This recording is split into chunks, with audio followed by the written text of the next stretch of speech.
Renouvellement dans l'esprit. Renouvellement dans l'esprit. Renouvellement dans l'esprit. Renouvellement dans l'esprit. Salutations à tout le monde. J'espère que vous avez passé un très bon week-end, un mardi béni pour vous et un mois de juin béni. Merci pour vos prières à notre égard. Vous savez, on enchaîne les programmes, nos rencontres, mais il y a une équipe qui prie derrière, qui intercède. C'est l'armée de Dieu, des soldats remplis de puissance, remplis de sagesse, de résistance et de persévérance. C'est vous.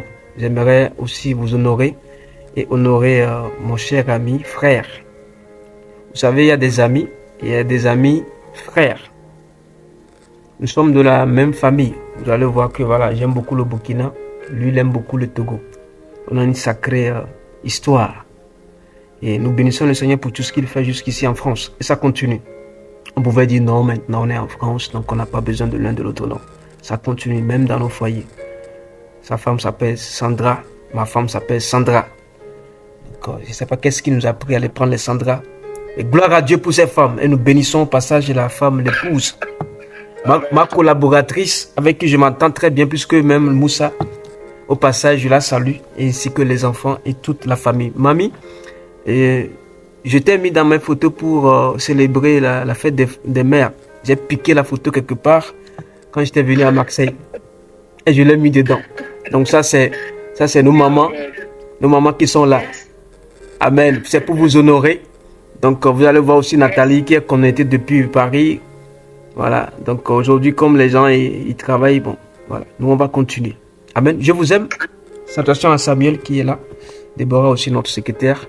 Et tous ceux qui sont là, Yanis, voilà, Kaboré, Priska. Soyez, merci. Voilà, soyez tous bénis. J'avais vu Ludo, mais il est reparti, il a un problème de connexion. Amen. Ce soir, j'ai à cœur de partager avec vous un thème. Depuis hier, ça trottinait dans ma tête. Et j'ai dit non, bon, comme ça m'invite, je vais apporter ce message. Donc, être en accord avec le Saint-Esprit, c'est ça le thème. Être en accord avec le Saint-Esprit. Il y a un passage que la majorité des chrétiens aiment dire souvent. Dans Amos chapitre 3, le verset 3 dit: deux hommes marchent-ils ensemble sans être convenus? D'autres versions disent: deux hommes marchent-ils ensemble sans être en accord? Ça, c'est une question. Ce n'est pas d'abord la réponse, mais c'est une question. Donc, je te la pose aussi. Est-ce que tu peux marcher avec une personne sans être en accord, sans être convenu, sans aucune convenance? Ça, c'est la question que Dieu te pose ce soir. Aimerais-tu marcher avec une personne sans convenir? Vous savez, ici, le Saint-Esprit est une personne. Il n'est pas que le vent, il n'est pas que le feu, il n'est pas que l'eau, il n'est pas que le souffle, mais le Saint-Esprit est une personne. Être en accord avec le Saint-Esprit demande à ce que toi qui es la personne créée à l'image de Dieu et à sa ressemblance, marche en conformité avec le Saint-Esprit. Le rôle du Saint-Esprit ne s'est pas arrêté qu'à l'Ancien Testament, à l'Ancienne Alliance. Le Saint-Esprit a continué son œuvre jusqu'à dans le Nouveau Testament. Et c'est maintenant même qu'on voit plus son œuvre. Il a pris toute la place parce que Dieu a travaillé, il a légué l'héritage à Jésus. Jésus a relâché l'héritage au Saint-Esprit. Et c'est ce que je demande pour toi ce soir. Il te relâche cet héritage qui est le Saint-Esprit de Dieu. Tu ne peux pas vivre sans le Saint-Esprit. Tu ne peux pas parler sans le Saint-Esprit, agir sans le Saint-Esprit. C'est ce que le Seigneur m'a inspiré le dimanche. A dit à l'assemblée, au séminaire, on ne peut rien faire sans le Saint-Esprit. Aujourd'hui, nous avons mis en place des systèmes qui éloignent, qui refroidissent et éteignent le Saint-Esprit. C'est vrai que cette semaine, les gens vont parler de la Pentecôte. Mais est-ce que l'esprit de la Pentecôte est resté depuis Actes chapitre 1 jusqu'à notre temps, notre époque. C'est la question que je pose à l'église ce soir. Est-ce que l'esprit qui a été relâché avec puissance et feu sur les 120 fidèles, est-ce que cet esprit-là est resté jusqu'à nous aujourd'hui? Y a-t-il des saisons où il a été éteint, refroidi, chassé, ignoré, ridiculisé, blasphémé? Oh, Saint-Esprit de Dieu. Oh, Saint-Esprit de Dieu. S'ils ont fait ça, ils ont problème. S'ils ont prêché l'évangile sans le Saint-Esprit, c'était des discours. Jésus même a dit, je vous enverrai un consolateur. Imagine Jésus dans la poste divine, dans l'agence poste royaume des cieux. Lui qui est le patron, le responsable, il dit, je t'enverrai un colis, une lettre recommandée par le Père. Et j'ai mis dans l'enveloppe le Saint-Esprit. Pour toi qui es le temple. C'est-à-dire, je mets le Saint-Esprit dans une enveloppe pour te l'envoyer en courrier recommandé avec accusé de réception. Et cette enveloppe est venue, ce colis est venu, ce cadeau est venu. Tu l'ouvres et tu dis non, c'est pas possible. C'est pas ce que je souhaite. Je voulais un chèque de 200 000 euros. Je voulais une jolie chaussure. Je voulais une voiture. On m'envoie une enveloppe remplie du Saint-Esprit. Il dit, je vous enverrai le consolateur, appelé le Paraclétos. Lui, il vous enseignera toutes choses et vous les rappellera. Enseignement, rappel. Enseignement, alerte. Enseignement, avertissement. Enseignement, réactualisation. Révision. Correction. Recadrage. Il dit, il vous enseignera toutes choses. Et quand ce colis vient dans ta boîte aux lettres, mais qu'est-ce qui t'empêche de l'accueillir? Le Saint-Esprit, on l'accueille. C'est pourquoi les 120 étaient dans la chambre haute. Ils ne pouvaient pas l'accueillir avec la chair. C'est pourquoi ils priaient pendant 10 jours. Il fallait la persévérance pour recevoir ce colis. Ce colis, c'est pas on reçoit ça et puis voilà, on minimise. Bien aimé, pour être en accord, il faut accueillir le Saint-Esprit.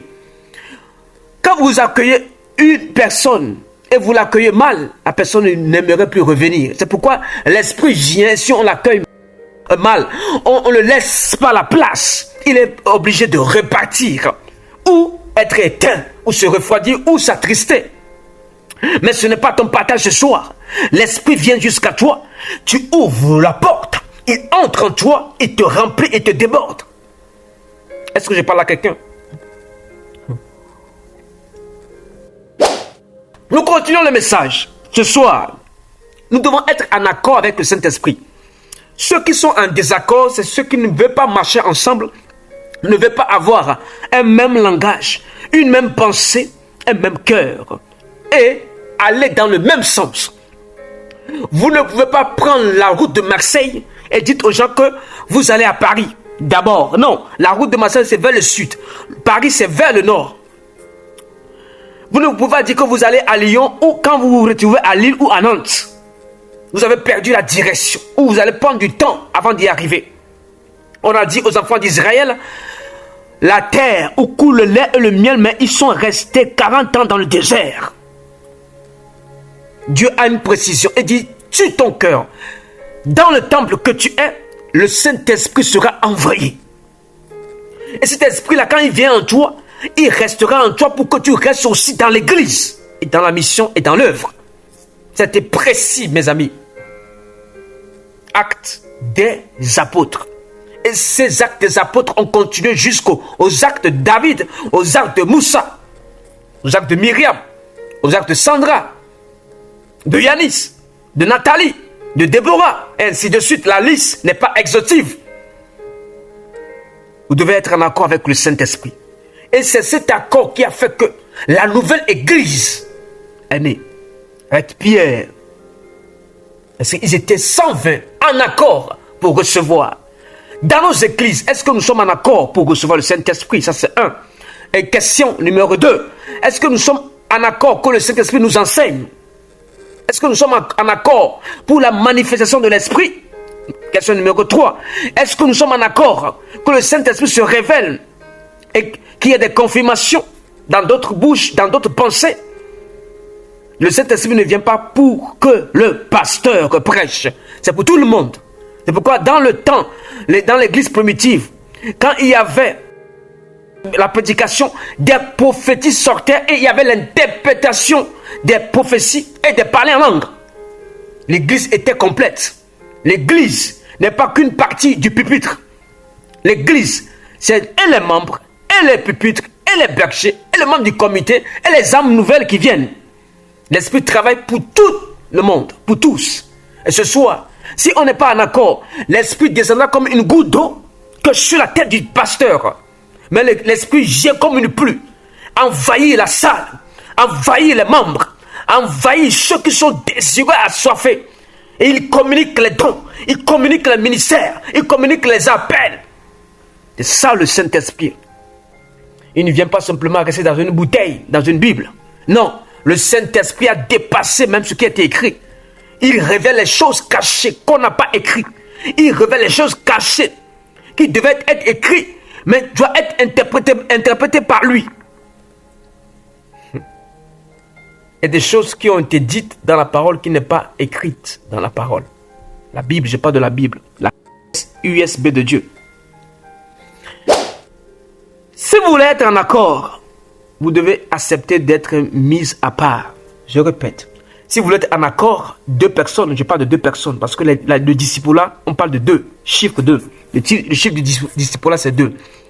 Quand vous voulez être en accord, ça commence d'abord par le foyer, vous devez être en accord dans le foyer. Ça, c'est 1. C'est pourquoi je parle sur la vie des couples pastoraux. Si vous n'êtes pas en accord dans le ministère sera un ministère bancal handicapé. Et quand vous marchez à deux pour faire le ministère, la mission, ou accomplir un projet, une activité, une affaire, une vision, ensemble, vous devez être en accord. La Bible dit, mettez-moi à part Paul et Barnabas. Écoutez, nous lisons Actes chapitre 13, verset 2. Et comme ils servaient le Seigneur et jeûnaient, l'Esprit Saint dit, mettez-moi maintenant à part Barnabas et Saul, qui est Paul, pour l'œuvre à laquelle je les ai appelés. L'Esprit Saint, c'est quand ils priaient. C'est pourquoi je vous demande, peuple de Dieu, de prier. C'est quand ils priaient et jeûnaient, l'Esprit est entré en jeu à définir les personnes qui doivent marcher ensemble, les personnes qui doivent cheminer ensemble, les personnes qui doivent accomplir l'œuvre de Dieu ensemble. Avec qui tu travailles, frère, avec qui tu travailles, sœur, avec qui tu es dans le couple. Est-ce que vous êtes en accord? L'accord du Saint-Esprit dépasse la convention, le contrat, les actes de mariage que vous signez à la mairie. Mazukata Labraskaya. L'accord là, c'est une alliance. La Bible déclare que Jonathan aimait David comme son âme. Ça dépasse le charnel, ça rentre dans le spirituel. Vous le lirez dans 1 Samuel chapitre 18 verset 1. On dit que Jonathan aimait David comme son âme. Tellement il était attaché à David qu'il lui révélait les secrets. Il lui avertissait des coups montés par son papa, Saül. Quand vous aimez une personne, vous êtes en accord avec la personne, vous ne la laissez pas tomber, ni chuter, mourir, ou être piégé, tomber dans les assauts, dans les ronces, dans les épines de ses ennemis. C'est être en accord. L'accord aussi englobe l'amour. Vous aimez la personne et vous aimez aussi sa protection. Pas le laisser à l'air libre, exposé. Ceux qui sont en accord se protègent. Ceux qui sont en accord se couvrent. Parce que l'ennemi rôde comme un lion rugissant, cherchant qui dévorer. Tu ne sais pas que peut-être c'est la personne avec qui tu marches, que tu es en accord, qu'elle cherche. Fais attention. Protège ton ami. Protège ton frère, ta soeur. Aujourd'hui, l'église est exposée. Dès qu'on a un petit secret d'un frère, d'une soeur, on l'expose. On ne marche pas en accord en voulant casser, mettre les bâtons dans les roues du frère et de la sœur. L'amour couvre une multitude de péchés. Mettez-moi à part. Être en accord, c'est mettre à part. On appelle ça les kodesh, les mises à part. Les sanctifier, les purifier, les engager et les consacrer. Bien-aimé, je viens vous parler ce soir. Si tu veux être en accord, tu ne peux pas marcher en un électron libre. Il faut une deuxième personne et une équipe. Jésus n'a pas reçu seul. Il a reçu avec les 12 apôtres. Même si un l'a trahi, Dieu l'a remplacé. Les apôtres n'ont pas travaillé seuls. C'est pourquoi quand vous voyez un pasteur qui travaille seul, et un rentre à sa place. C'est un électron libre. Quand vous avez des frères et sœurs qui se tapent la poitrine et disent non, moi je travaille seul, je n'ai pas besoin du frère, de la sœur, d'un pasteur, d'un berger, fuyez-le. C'est un mercenaire. C'est un rebelle. Jésus, même son Seigneur, son Sauveur qui veut le prêcher à toi ou à moi, n'a pas travaillé seul. Il a travaillé en accord avec les autres. Même s'ils n'étaient pas qualifiés, même s'ils n'étaient pas des experts, même si ils n'avaient pas toute la connaissance, ils n'étaient pas remplis de l'esprit comme Jésus même. Mais il a travaillé avec eux. Pourquoi toi tu refuses de travailler avec les autres? Quel orgueil! Quel orgueil! Quel orgueil! Écoute-moi très bien, je te dis, quel orgueil de ne pas travailler avec les autres, de ne pas collaborer, s'associer. Celui qui vous dit non, moi j'ai reçu du Saint-Esprit que je dois marcher seul. Même celui qui a prêché dans le désert, appelé Jean-Baptiste, avait une équipe, moi je ne savais pas.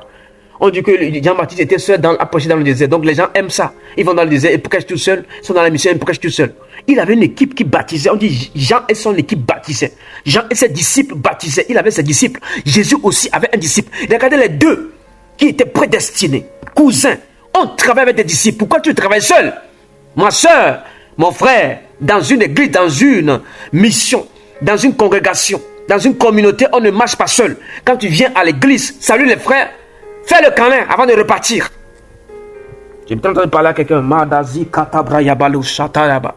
Les kento rosa. L'amour a disparu dans nos églises. C'est pourquoi les gens ne viennent plus. La communion fraternelle a disparu. Quand on marche en accord, on marche aussi dans la communion fraternelle. D'aimer-nous, de nous aimer les uns les autres. Ça fait partie de l'évangile. Tu viens en électron libre. Tu dis, oui, bonjour pasteur, vous allez bien, oui, alléluia, amen, je reçois du repas. Non, il faut saluer le frère. Même le SDF qui vient d'arriver dans l'église, il faut le saluer, il faut lui faire le câlin, dans la saleté. Celle qui était pécheresse ancienne que tu as vue venir à l'église, tu l'embrasses, tu lui fais un câlin. Ah oui, des fois les gens sont remplis de cigarettes, de fumée de cigarettes, mais je suis obligé de leur faire un entretien. Je respire aussi la fumée. Bah oui, c'est ça. Je ne vais pas les chasser. Mais quand je prêcherai, je conseillerai, je prierai, ils vont laisser la cigarette et la drogue. Ce n'est pas ton attitude. Ce n'est pas ton exemple, ton modèle que les gens vont changer. Vous croyez que nos prédications, 1000 prédications dans l'année, 1000 enseignements, 1000 cinémas, c'est ça qui transforme les gens? Donc c'est notre caractère d'abord. Nous, qui avons connu Christ, a été transformé. Notre témoignage change les gens. Être en accord, c'est prendre son témoignage et changer l'autre. Les gens vont s'accorder à toi, vont s'allier, vont s'attacher à toi quand ils savent que ton témoignage est puissant, est grand, est clair, limpide, sincère. C'est là qu'ils viendront.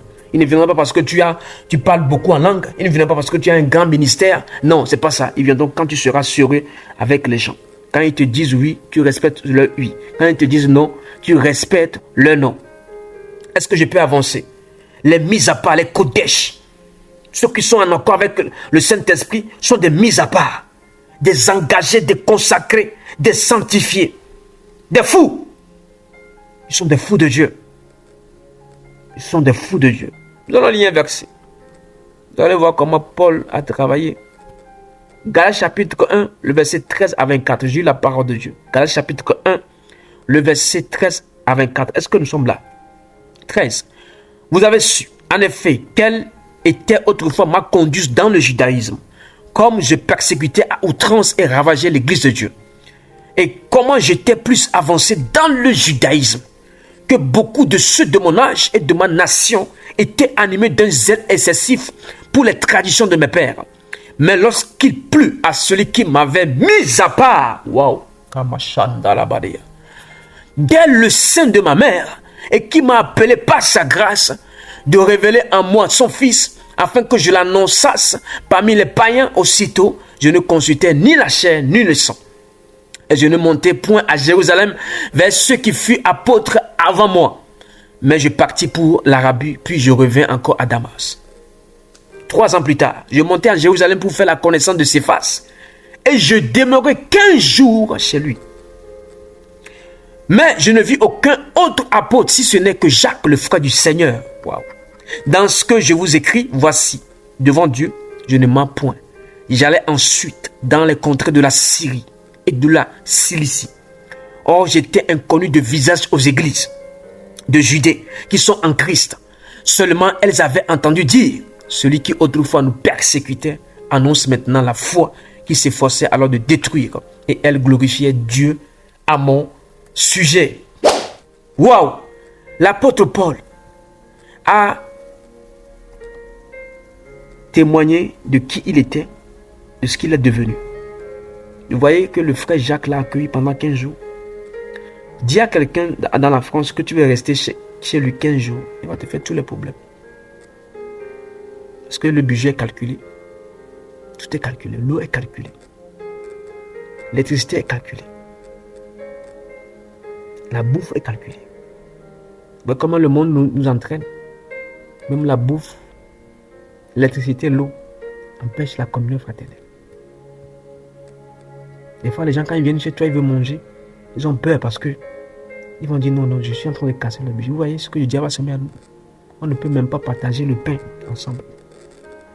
La fraction du pain, où quand on parle de fraction, ça dit c'est partagé.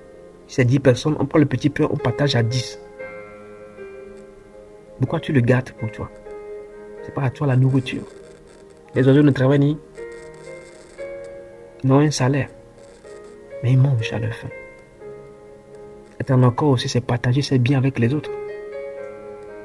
Ah oui, moi j'ai béni le Seigneur pour ceux qui nous soutiennent dans cette mission. Ce n'est pas les gens qui sont devant nous comme ça que vous voyez qui nous soutiennent. Les gens d'ailleurs, que Dieu leur parle et ils soutiennent. Les gens que vous voyez et que vous prêchez matin, midi, soir, là, ils vous regardent comme une télé. Pas comme un homme rempli de l'esprit. Hein? L'écran a fini de prêcher. Ok, alléluia, amen, c'est fini. Mais c'est un homme qui prêche. Il est aussi rempli de l'esprit, mais avant l'esprit, il avait la chair. Paul, serviteur de Dieu,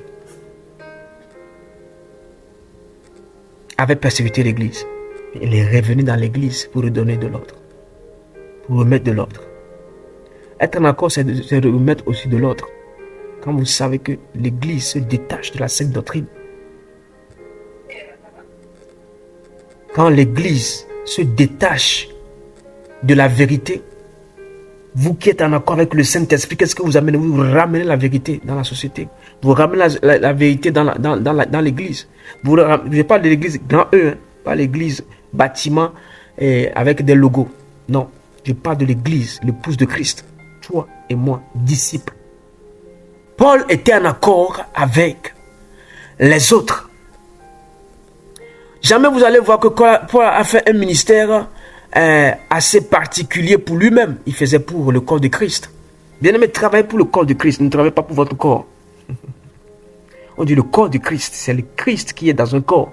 Et il y a beaucoup de membres. Travaillez pour eux. Soyez entiers avec les gens. Soyez vous-même originaux pour les autres. Ne soyez pas des caméléons. Ne soyez pas des hypocrites. Ne soyez pas des bipolaires. Soyez vrai avec les gens. Être en accord, c'est être vrai avec les gens, être sincère et être sérieux aussi. Fidèle avec les gens. La fidélité n'est pas que pour Dieu, mais c'est aussi envers les hommes. Des fois, on a tendance d'oublier les gens très vite. D'oublier les événements vécus ensemble, les histoires vécues ensemble. Être en accord, c'est de se rappeler des mauvais temps, des mauvais moments et des bons moments aussi avec les gens. Qu'est-ce que tu as oublié? Que Dieu renouvelle tes souvenirs. N'oublie pas cet homme qui t'a aidé, cette femme qui a prié pour toi, cette famille qui t'a soutenu. Appelle-le, envoie un message, un petit cadeau. Un petit cadeau. Moi, le prédicateur que j'ai invité pour le séminaire, il est venu, mais il avait tenu un cadeau. Il avait tenu un cadeau. Il est plus âgé que moi, il a 73 ans. Moi, j'ai 37. Regarde la différence. Mais à son âge, il donne encore. Toi, tu es jeune, tu ne donnes pas. Tu es misérable. À ton âge, tu ne donnes pas. Quelqu'un qui a 73 ans sait que quand il vient chez le petit jeune pasteur, il va lui accorder un don. Il va lui faire quelque chose. Mais toi, tu es jeune, tu ne donnes pas. Être en accord avec les personnes, c'est aussi donner. Il y a des gens qui sont ensemble des années, mais qui ne donnent jamais. Mais si tu n'as rien, il faut donner la prière, l'intercession. Si tu n'as rien, il faut aller visiter. Même si tu n'as rien, il faut aller nettoyer. Moi, je suis tellement touché. Moi, j'ai un apôtre qui est avec moi. Il lave le sol. Quand le culte finit, au moment où les pasteurs vont chez eux à la maison, on nettoie la salle. L'autre fois, la toilette devait être bouchée. Parce que quelqu'un a mis les papiers, les sopalins dedans au lieu de mettre des papiers toilettes. J'ai vu l'apôtre appuyer un gant. Il a mis ça dans la toilette. Il a sorti ça. Parce qu'on est en plein culte. On ne peut pas aller chercher une ventouse ou voilà, chercher un desktop. Il a sorti la saleté avec sa main, l'apôtre. Être en accord, c'est aller jusqu'à même dans la saleté de la personne et aller retirer de la personne de la boue. Est-ce que je parle à quelqu'un ce soir? Nous allons avancer et puis nous allons prier. Luc chapitre 9, le verset 18 à 36. J'ai eu la parole de Dieu. Luc chapitre 9, le verset 18 à 36. Je vais lire à partir du verset 28. Luc 9, 18 à 36, mais je vais lire à partir du verset 28. Environ 8 jours après qu'il eut dit ces paroles, Jésus prit avec lui Pierre, Jean et Jacques, trois disciples. Il monta sur la montagne pour prier. Pendant qu'il priait, l'aspect de son visage changea et son vêtement devint d'une éclatante blancheur. Et voici deux hommes s'entretenaient avec lui. C'était Moïse et Élie, qui apparaissent dans la gloire, parlaient de son départ qui allait accomplir à Jérusalem. Pierre et ses compagnons étaient appesantis par le sommeil, mais s'étant tenus éveillés, il vit la gloire de Jésus et les deux hommes qui étaient avec lui. Au moment où ces hommes se séparaient de Jésus, Pierre lui dit, « Maître, il est bon que nous soyons ici. Dressons 3 tentes, une pour toi, une pour Moïse et une pour Élie. » Il ne savait ce qu'il disait. Comme il parlait ainsi, une nuée vint les couvrir. Les disciples furent saisis de frayeur et les voyant entrer dans la nuée. Verset 35, et la nuée sortit une voix qui dit, « Celui-ci est mon fils élu. Écoutez-le. » Quand la voix se fit entendre, Jésus se trouva seul. Les disciples gardaient le silence et ne racontaient à personne en ce temps-là rien de ce qu'ils avaient vu. À personne. Dis à quelqu'un à personne. Il ne racontait à personne. Il y a des mystères que Dieu va vous montrer, des révélations que vous allez recevoir, des visions, des prophéties, des messages, une connaissance approfondie dans la parole. On dit, ne le dit à personne. Parce que c'est l'accord mystérieux. Sur la montagne, ils étaient partis. Ils étaient 4, Jésus et les 3 disciples. Le chiffre 3, c'est le chiffre de la Trinité. Le chiffre 4, c'est le chiffre de l'équilibre. Maintenant, arrivé sur la montagne, il faut que le chiffre 6 de l'homme apparaisse. Donc les deux se sont joints. Plus 4, ça fait 6, chiffre de l'homme. Là, il veut refaire l'identité d'une personne, d'un homme. Moïse est un homme qui a traversé l'eau par la puissance. Mais avant cela, il avait rencontré Dieu dans un buisson ardent. Il détenait déjà les mystères cachés dans un feu qui ne s'éteigne pas. C'est-à-dire l'esprit de Pentecôte. Lui, il avait déjà vécu avec Dieu dans le buisson ardent. Il a vu un feu qui ne s'éteignait pas. Vous savez, nous rentrons en Pentecôte. L'esprit de Pentecôte ne doit pas être éteint. Il voyait un buisson. Le buisson ne se consumait pas, ne se déteignait pas. Ça, c'était le feu, l'ombre, l'image du feu de l'esprit qui est en toi, qui ne doit pas s'éteindre et monter en flamme, monter en puissance. Moïse a vécu ça. Il a tout pris. Il a pris la puissance pour traverser l'eau. Mais il n'avait pas terminé sa course. Élie, un homme de feu qui a prié, le feu descendu pour consumer l'Holocauste. Mais tous ces passages-là, vous voulez que je vous le donne? Je pense que vous les connaissez, tous ces passages-là. Quand vous lisez Exode chapitre 3, les versets 1 à 6, c'est Moïse avec le buisson Adam. Quand vous lisez Élie, 2 Rois chapitre 1 verset 10 à 11 et 1 Roi 18 verset 36 à 37. Ça c'est Élie. 2 Rois 1 verset 10 à 11, 1 Roi 18 verset 36 à 37. Donc les deux hommes, ils avaient une puissance mélangée par le feu. Mais il restait quoi? Il restait le sang. C'est-à-dire pour être en accord, la troisième confirmation doit apparaître. Donc il y avait Jésus qui devait verser son sang. Il y avait Moïse qui avait la puissance de l'eau. Il y avait Élie qui était le feu. C'est pourquoi ce verset dans le Nouveau Testament confirme tout. 1 Jean chapitre 5, le verset 7 à 8. Car il y en a 3 qui rendent témoignage: l'esprit, l'eau et le sang. Donc, le sang, l'homme du sang, Jésus, a rencontré Moïse et Élie. Moïse qui a utilisé l'eau comme son petit gamin, comme un baptême. Et Élie qui a utilisé un feu comme un jouet. Ils se sont rencontrés sur la montagne de transfiguration. Bien aimé, sans la parole qui est l'eau, sans l'esprit qui est le feu de l'esprit, la puissance, l'autorité, et sans le sang, bien aimé, il n'y a pas de transfiguration. Il n'y a pas d'accord. Le Saint-Esprit veut être en accord avec vous. Mais vous ne devez pas manquer la parole qui est l'eau. Vous ne devez pas manquer le sang de Jésus-Christ. C'est-à-dire la mort, la résurrection, le salut, le secours. Vous ne devez pas manquer. Ce sang-là qui fait trembler les démons. Ce sang-là qui fait dépouiller les mondes des ténèbres. Ces trois sont en accord. Un évangile qui n'est pas assis sur le Père, le Fils et le Saint-Esprit, c'est un évangile qui a des soucis ministériels, doctrinaux. Est-ce que je parle à quelqu'un ce soir? Pour être en accord avec le Saint-Esprit, il faut l'évangile pur, authentique. Et il faut la puissance. La Bible dit que nous avons vaincu l'ennemi de notre âme à cause du sang de l'agneau et de la parole de leur témoignage. Et le témoignage était qui? Les témoins étaient les trois. Pierre, Jean et Jacques, qui étaient témoins de voir que Jésus était transfiguré. Et il y avait deux hommes qui ont apparu. Dans le Nouveau Testament, eux, ils ont vécu ce que Moïse était. Ils ont vu ce qu'Élie était. Dieu peut ramener les anciennes histoires pour te confirmer qu'il est Dieu. Il peut ramener ce qui est passé en 1850, dans cette année 2025, pour te dire que je suis Dieu hier, aujourd'hui et éternellement. Eux, ils ont déjà vécu ce que Moïse était. Comment ils ont pu reconnaître que c'est Moïse et Élie? Comment ils ont pu reconnaître si ce n'est pas dans la présence de Dieu, dans l'onction de transfiguration, dans cette présence où Jésus avait pris quelque chose. Il avait pris la loi, il avait pris les prophètes. C'est pourquoi l'Église, dans le Nouveau Testament, dans les Actes, on dit que l'Église est bâtie sur les apôtres et sur les prophètes. Moïse était l'apôtre de ce temps qui a conduit toute une église dans l'Égypte pour aller vers Canaan. Que Dieu vous bénisse ce soir. Malizi katarababo shayaba. Leketebreski mala riko tarobazia.